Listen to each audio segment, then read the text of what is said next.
হুজুরে না পাইয়া মেজাজ গরম হয়ে গেছে।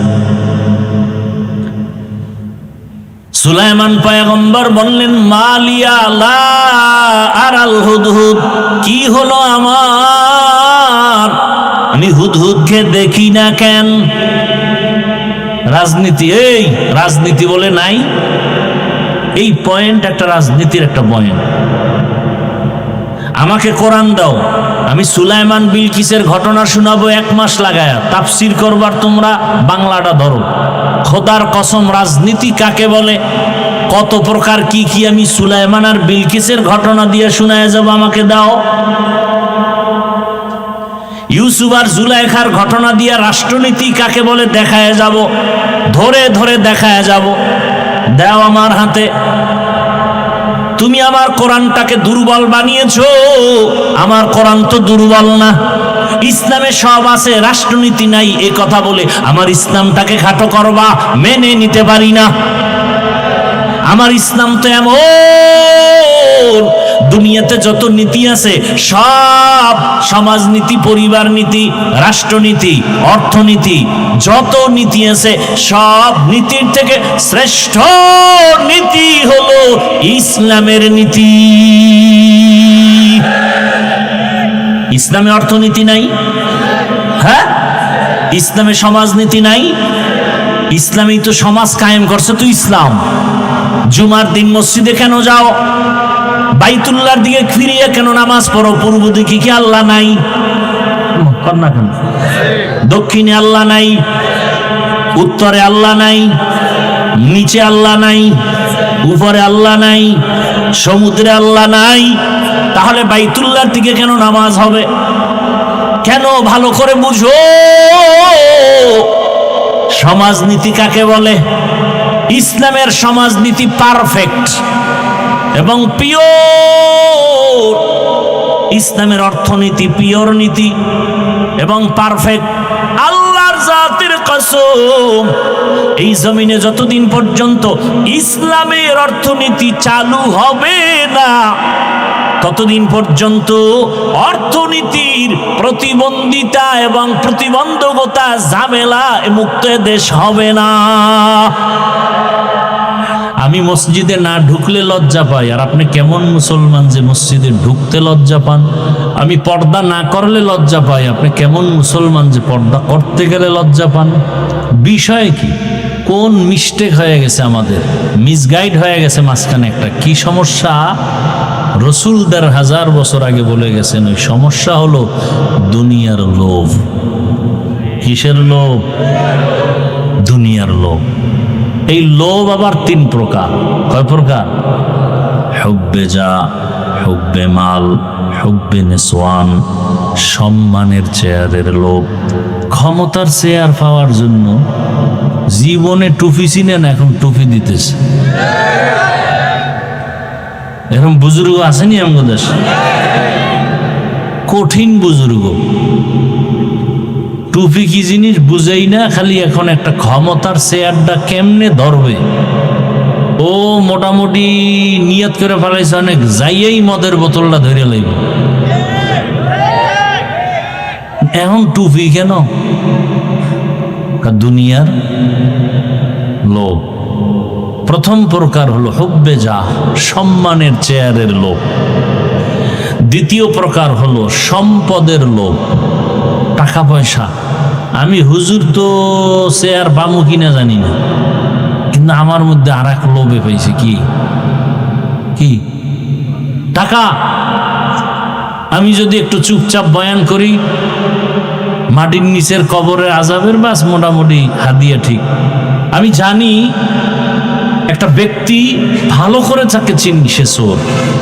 আমি জানি সে ধর্ষক, নারী পাইলেই ধর্ষণ করে, তার চরিত্র খারাপ। আপনি জানেন ওই লোকটা চোর, ওই লোকটা ডাকাত, ওর একটা জালেম। তার কাছে আপনি টাকা আমানত রাখবেন? যদি জানেন এই লোকটা চরিত্রহীন, ধর্ষক, তার কাছে আপনার নারী আমানত রাখবেন? হ্যাঁ, এটি বুঝেন? কিচ্ছু বুঝেন না। বুঝলে ঘুরে ফিরে আবার সেই নাপাক হাতের মধ্যে আসে কেন? যদি বুঝে থাকেন তাহলে সেই নাপাককে ঘুরে ফিরে মাথার মুকুট বানান কেন? জানেন চোর, আপনি কেমনে বলেন তার চরিত্র ফুলের মতো পবিত্র? আপনি জানেন সে ডাকাত, সে জালেম, সে ধর্ষক, সে খুনি, আপনি কিভাবে জবান দিয়ে বলেন তার চরিত্র ফুলের মতো পবিত্র? কোন ফুল? কাগজের ফুল? মানুষ কি এতটা বোকা হইতে পারে? আপনি জানেন তার কাছে টাকা রাখলে খেয়ে ফেলবে আর ফেরত দিবে না, তাহলে আপনি জেনে শুনে তার কাছে টাকা আমানত রাখেন কেন? এরপর আপনি মাইকিং করবেন আমার টাকা চুরি হয়ে গেছে। জানেন বিড়ালে শুটকি খাইবে, বিড়ালের শুটকি দেখাইলেন কেন? বরং দেখায় না, আরো বয়ান দিছে, এই বিড়াল জানি তোর অভ্যাস ভালো না, এই শুটকি এখানে রাখছি 3 দিন, তোর খাওন দাওয়ান আলাদা আছে, মানে গিয়ে খাবি। বিড়ালে কয় শুটকি যখন দেখছি যত জরিমানাও জুতার বাড়ি 10টা খাম, আগে শুটকি কি? আপনি বারবার দেখতেছেন যেই লোক জনগণের দায়িত্ব নিতে গেলেই সে চুরি করে, লোভ সামলাইতে পারে না, নিজের পেট ভরে না, সে জনগণের পেট ভরবে কিভাবে? নিজের সন্তান, নিজের স্ত্রী, নিজের আপনজন নিরাপদ না যার কাছে, আপনি নিরাপদ পাবেন কিভাবে তার কাছে? এজন্য বলি, দাবি করেন মুসলমান, আপনার আমার আল্লাহ এক, নবী এক, কোরআন এক, কাবা এক, ধর্ম এক, এরপর ইসলামটা জায়গা মতো মানেন না কেন? দুনিয়ার লোভে পড়ে গেছেন। কি লোভ? ভোটের আগের রাত্রে কিছু টাকা পাবেন, আর কিছু পাবেন? আর কিচ্ছু? ভোটের পরে আর কিছু পাবেন? ভোটের আগের রাতে কিছু টাকা পাবেন, আর এই যে কিছু কি জানি বলে চা পান খাওয়ানোর কিছু খরচ টরচ পাবেন, আর তার পাও যদি ধোয়া দিতে পারেন তাহলে হয়তো বা একটু চামচাগিরি সুযোগ পাবেন। এছাড়া আর কিছু পাবেন? হ্যাঁ, আবার যদি ভাগে কোনো দিন উল্টা পাল্টা হয়ে যায় তাহলে মাইনাস। মাইনাস মানে জমিন থেকে বিদায়। কি?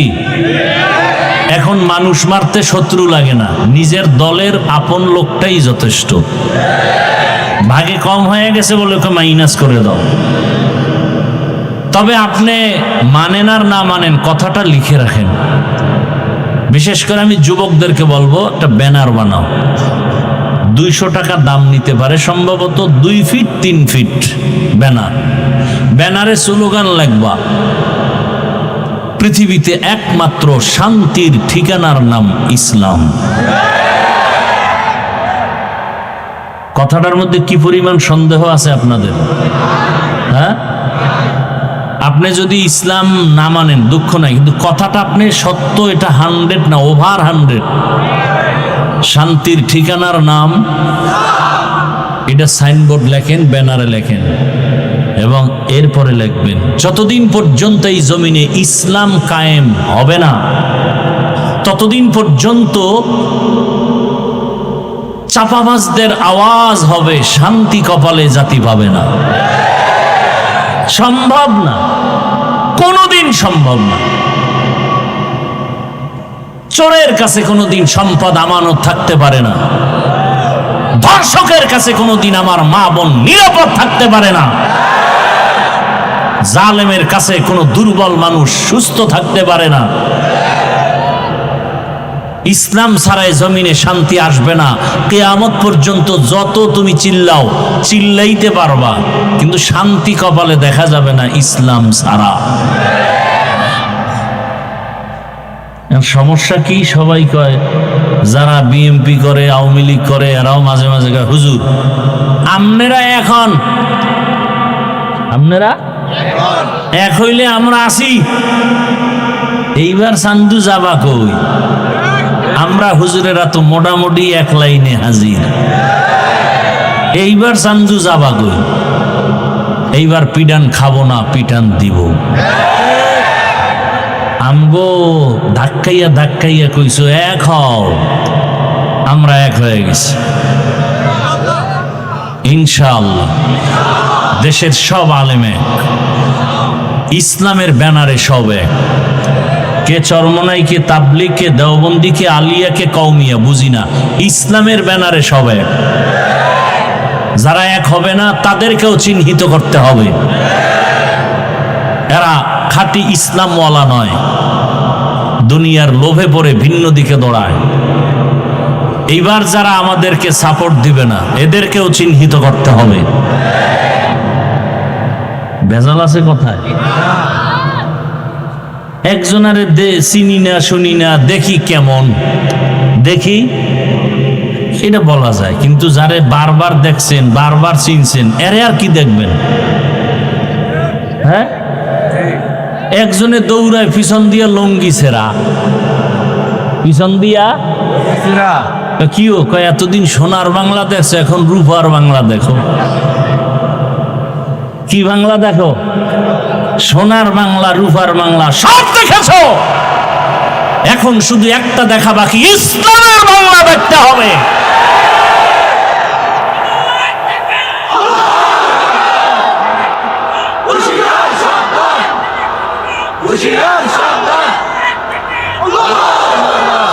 আচ্ছা, ইসলাম এবং কোরআন শরীফের মধ্যে কি রাষ্ট্রের বিষয় কোনো কথা আছে? আমি কিন্তু প্যাসের ওয়াজ কম করি, প্যাস গোজ বুঝি না, করিও না, এবং আপনাদেরকেও প্যাসে ফালাতে চাই না। আমরা কোরআন মানি, তো সহজ কথা, কোরআন মানি, ইসলাম মানি। ওই ইসলামে কি রাষ্ট্রীয় ব্যাপারে কোনো নীতি আছে? সুলাইমান নবী গোটা দুনিয়া পরিচালনা করেছেন, ইউসুফ নবী মিশরের অর্থমন্ত্রী ছিলেন, জুলকারনাইন বাদশাহ গোটা দুনিয়া চালাইছেন। এই ঘটনা কোরআনে আছে না নাই? আপনার আমার রহমতের নবী মদিনার রাষ্ট্র চালাইছিলেন, আবু বকর, ওমর, ওসমান, আলী চালাইছেন। সোজা কথা, আমাদের আন্দোলন আল্লাহর কোরআন আর ইসলামকে টিকানোর জন্য। এই যেমন বাউল সাহেব, কি সাহেব, এরা দীর্ঘ যুগ যুগান্তর চলতেছে চলতেছে চলতেছে, কিন্তু সীমা লঙ্ঘন করার পরে আমার আল্লাহ ধরে বসছেন। কি? আল্লাহ ধরায় দিছেন, সীমা লঙ্ঘন করলেই ধরা পড়ে যাবে, আল্লাহ ধরায় দিবেন। তা আমিও যদি করি আল্লাহ আমাকে ধরায় দিবেন,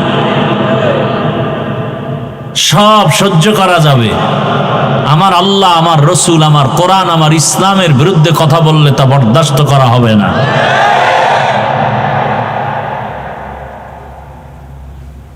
আমরা ক্ষমতা চাই না, এই যে চেয়ার পাইছি না, এই চেয়ারের মূল্য কি কম নেই? এমপি সাহেবের চেয়ার আজ আছে কাল থাকবে না, আর আমাদের এই চেয়ারের কোনো মেয়াদি নেই। আমি এখানে যাব কেন? একটাই কারণ, আজকে যে যা ক্ষমতায় গিয়া তারা ইসলামের বিরুদ্ধে কিছু না করুক, দেশ ঠান্ডা।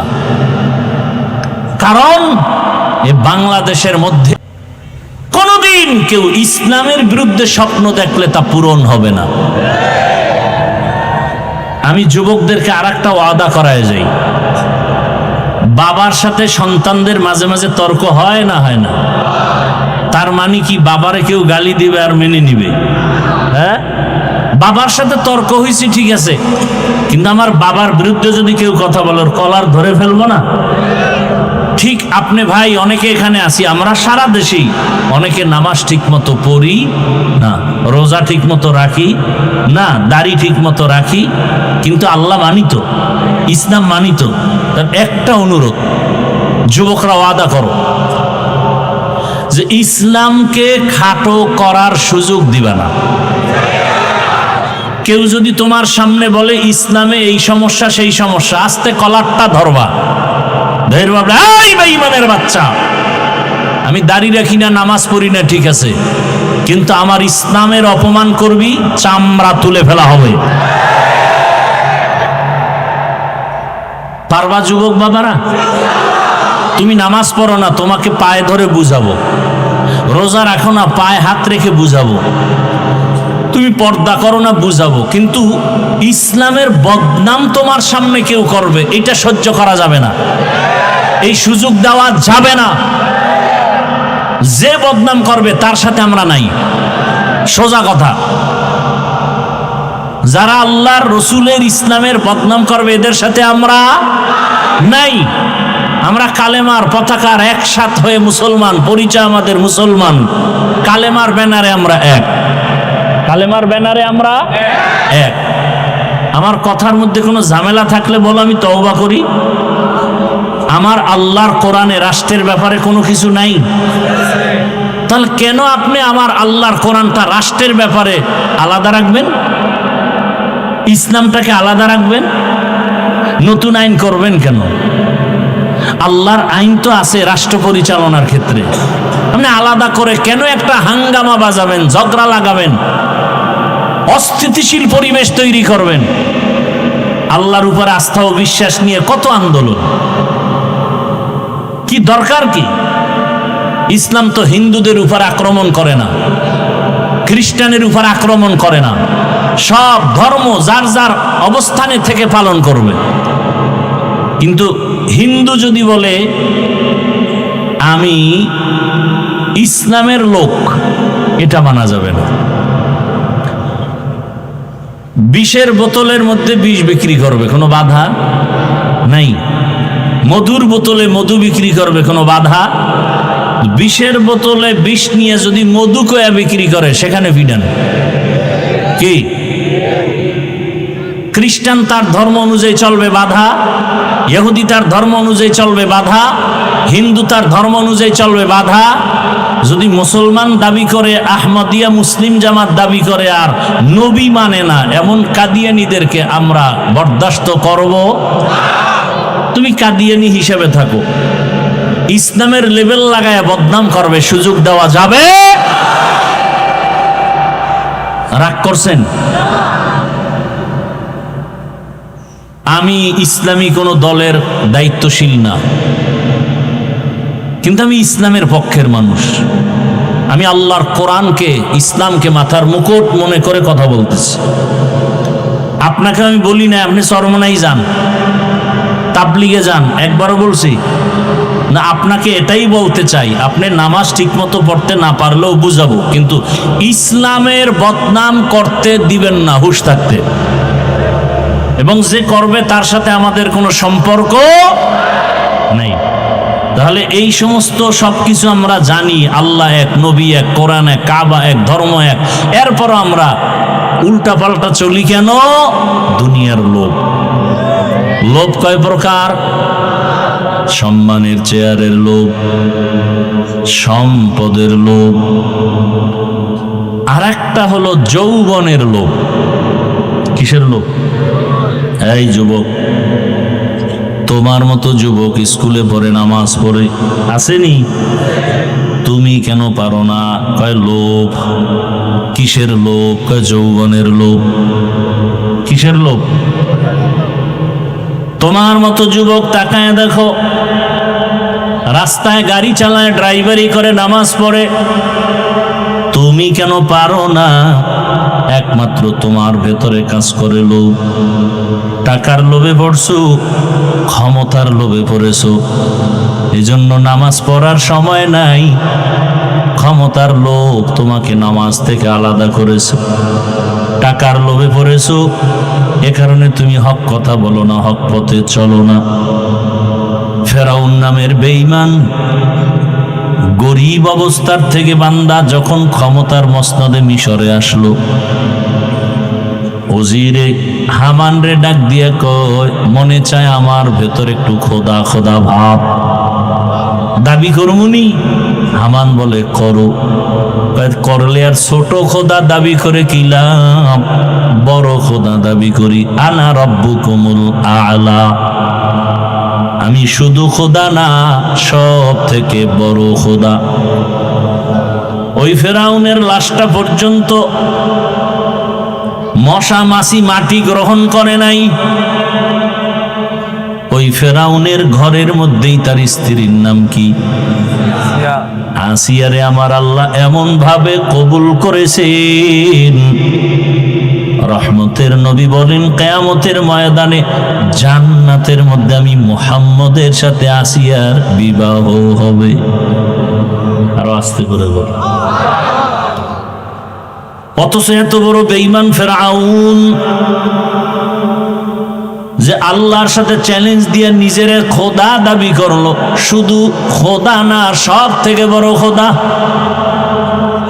আর তার ঘরের স্ত্রী আসিয়া এমন আল্লাহর কাছে দামি হয়ে গেছেন, নবীজি বলেন কিয়ামতের ময়দানে জান্নাতের মধ্যে আসিয়ার সাথে আমি মুহাম্মদের বিবাহ হবে।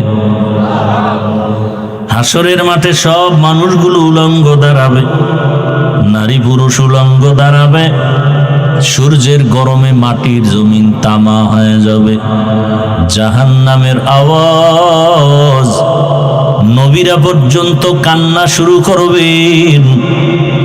ওই কঠিন সময় জান্নাতের 8টা দরজা খুলিয়া 8 জন ফেরেশতা 4 জন নারীদের ডাকবেন, আসেন জান্নাতের মেহমান খানায়, কোনো হিসাব লাগবে না। কয়জন? 4 জন নারীরে ডাকবেন, কোনো হিসাব নাই, সূর্যের গরম লাগবে না। ওই 4 জন নারীর মধ্যে একজন হবে ফেরাউনের স্ত্রী আসিয়া। এত বড় বেঈমানের ঘরে থাইকা আসিয়া আমার মাওলাকে এত রাজি করে ফেলেছেন। মাওলাকে চেনার একটা সূত্র লাগে। আমি আমার মালিকের কেমন ভাবে চিনলাম? আমার বাবা আল্লাহর মহব্বতের বন্ধনে আবদ্ধ, অথবা আপনি বাবাও আল্লাহর পথে নাই, সন্তান আল্লাহর পথে আসছেন কেন? বলে একজন আলেমের সোহবত পেয়েছে, একজন তাবলীগওয়ালার বয়ান শুনছে, বহু ডাকাত পর্যন্ত নামাজি হয়ে গেছে। এত বড় বেঈমানের ঘরে, ফেরাউনের ঘরে আসিয়া কেমনে আমার মাওলার আশেকা হয়ে গেল? একমাত্র কারণ মুসা নবীর সোহবত পেয়েছে। মুসা নবী দুনিয়াতে আসবে, ফেরাউন স্বপ্ন দেখা পাগল হয়ে গেল। বলে এই মুসাকে আসতে দেওয়া হবে না, আমার খোদাগিরি নষ্ট করে ফেলবে। মুসা যেন দুনিয়াতে না আসে অ্যালার্ট জারি করে দিল, দুনিয়ার কোন নারীর গর্ভে বাচ্চা আসলে, ছেলে হলেই হত্যা করে ফেল। কিন্তু আমার মালিকের সিদ্ধান্ত, এই বেঈমান আমি মুসারে পাঠাবো তোর ঘরে রাইখা বড় বানায়া তোরে সোজা করব। বান্দা চাইলে কিছু হয় না, আমার আল্লাহ চাইলে সব হয়। কাদের কুদরত দারি বর কামাল, আনতা রব্বি আনতা হাসবি যুল জালাল, তুহি কাদের জলিলুল্লাহ জাহাদা, বহর হালে তুহি মেরা নিগাহদার। ওই ফেরাউনের ঘরে আসিয়া তো দামি হয়ে গেল মুসা নবীর সোহবত। মুসা নবীর একটু সোহবত লাগছে, আল্লাহ পাক জান্নাতের দরজার জন্য তাকে কবুল করে ফেলেছেন। সালেহ আলাইহিস সালাম একজন নবী, তার সোহবত পাইছে একটা উটনি। আল্লাহর কোরআনে ঘটনা আছে, রহমতের নবী বলেন সালেহ আলাইহিস সালামের যুগের উটনি।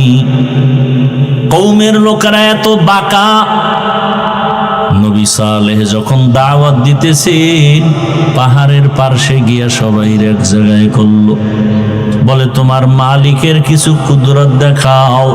কি দেখতে চাও? বলে পাহাড়ের পাথরের পাহাড় থেকে একটা উটনি বের করে দেখাও। এতটা তেরা বাঁকা, এত উদ্ভট প্রশ্ন যেগুলো অসম্ভব। সালেহ আলাইহিস সালাম রব্বে কারীমের দরবারে দোয়া করলেন, হে মালিক,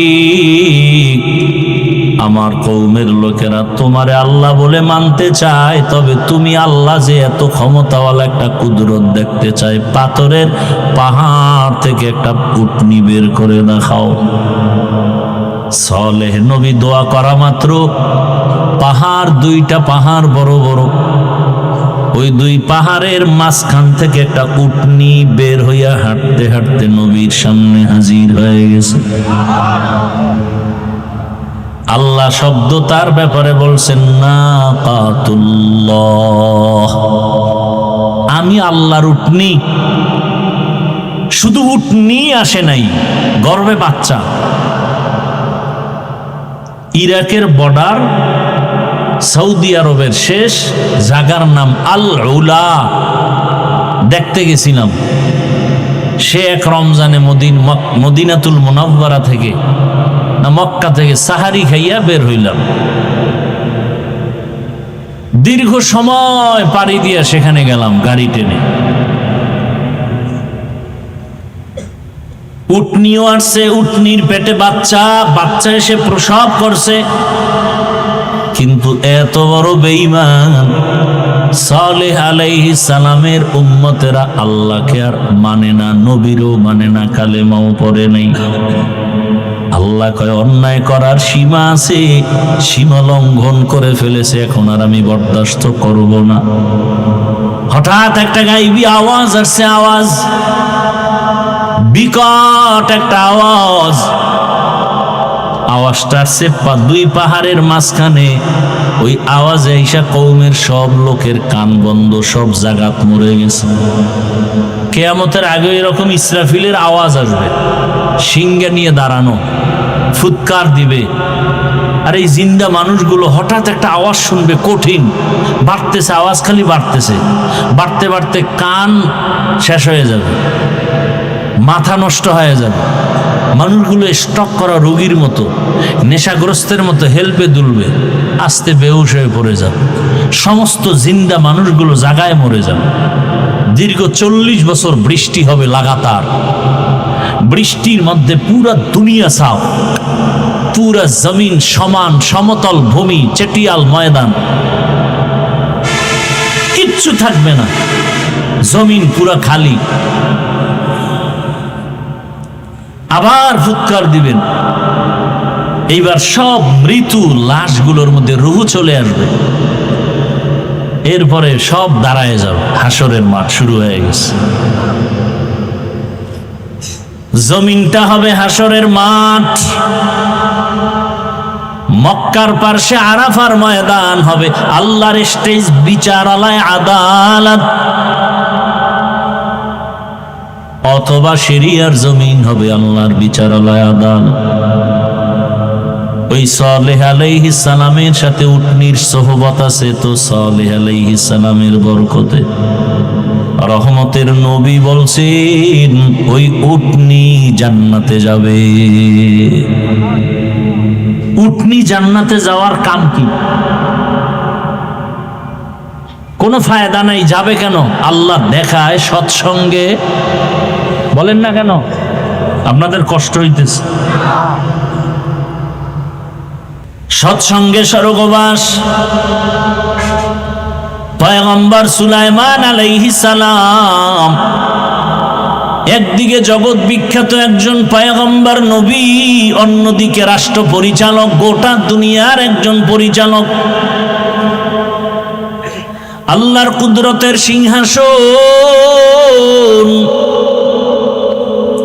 মদিনাতুল মুনাওয়ারা থেকে 9 মাইল উপরে সুলাইমান পয়গম্বরের সিংহাসন।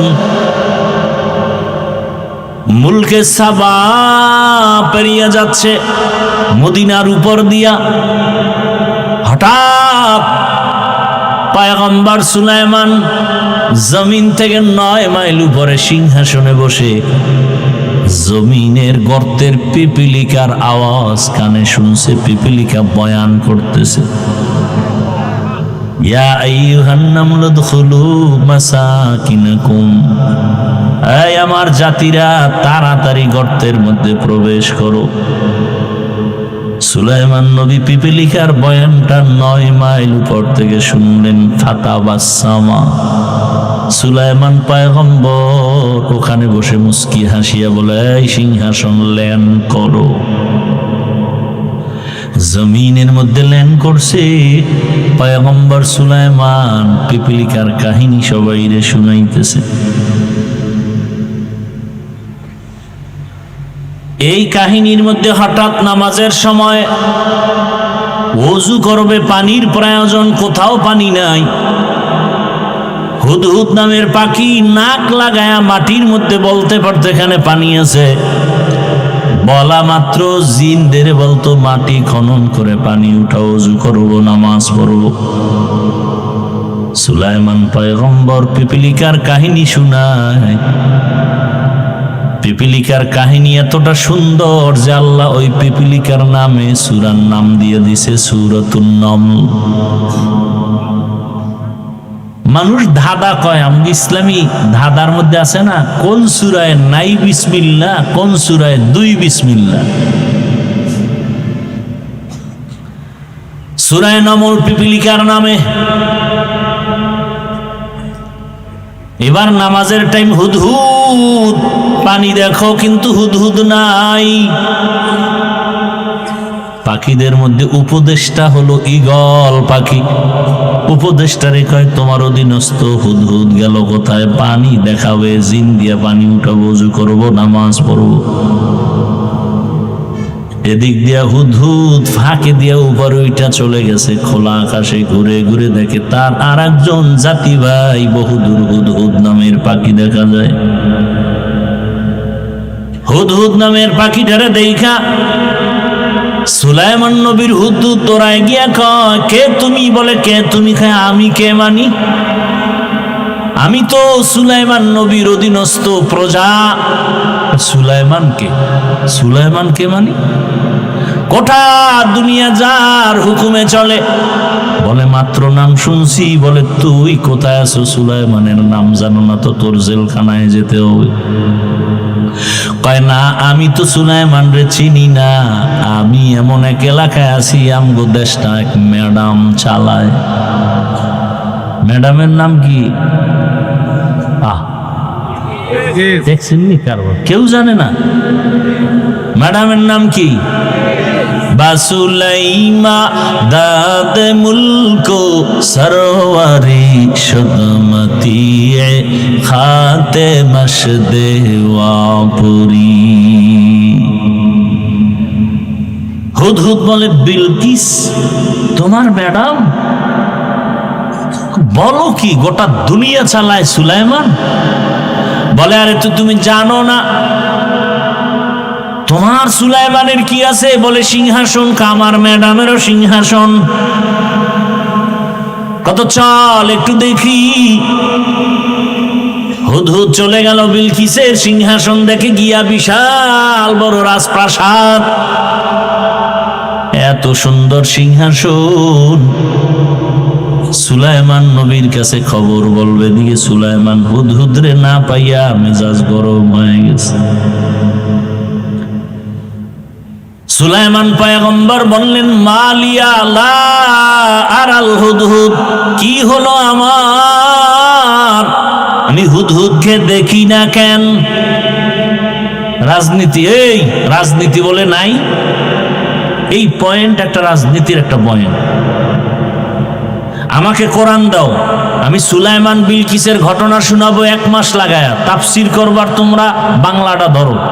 খোদার কসম, রাজনীতি কাকে বলে, কত প্রকার কি কি আমি সুলাইমান আর বিলকিসের ঘটনা দিয়ে শোনায় যাব, আমাকে দাও। ইউসুফ আর জুলাইখার ঘটনা দিয়ে রাষ্ট্রনীতি কাকে বলে দেখায় যাব, ধরে ধরে দেখায় যাব। দাও আমার হাতে। তুমি আমার কোরআনটাকে দুর্বল বানিয়েছো, আমার কোরআন তো দুর্বল না।